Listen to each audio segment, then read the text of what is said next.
یعنی حضرت عمر فاروق گزر رہے تھے تو کسی باغ کے کونے میں کھڑے ہو کے کچھ بچے چھوٹے چھوٹے بچے وہ کھجوریں اکٹھی کر رہے تھے. تو حضرت عمر نے کہا کس کے باغ میں لگے ہوئے ہو؟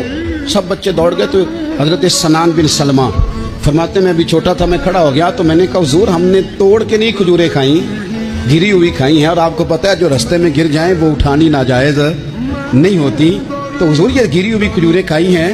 تو کہتے ہیں حضرت عمر فاروق بچے کی بات سن کے کہنے لگے رب تیرا بھلا کرے, تو نے صحیح بات کی طرف میری توجہ کرا دی ہے, اللہ تیرا بھلا کرے. اور پھر حضرت عمر رضی اللہ تعالیٰ عنہ اس چھوٹے سے بچے کے پاس کھڑے ہو گئے. کون؟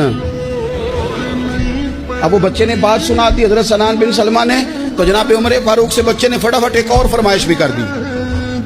کہنے لگا حضور میں نے کھجوریں زیادہ جمع کر لی ہیں, وہ میرے دوست سارے بھاگ گئے ہیں آپ کو دیکھ کے, اب میں جب جاؤں گا نا تو کھجوریں میرے حصے کی ہیں, ہوں میں غریب بچہ, ماڑے گھر سے تعلق ہے, وہ میری کھجوریں چھین لیں گے.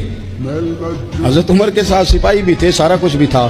حضرت عمر نے بچے کا بازو پکڑا, فرمایا چل میں تجھے تیرے گھر چھوڑ کے آتا ہوں. حضرت عمر اس غریب کے دروازے پہ دستک دے کے کہا تیرا پتر تھا, پکڑ کے اس لیے لایا ہوں کوئی امیر زادہ اس غریب کے بچے کو تنگ نہ کر سکے. اللہ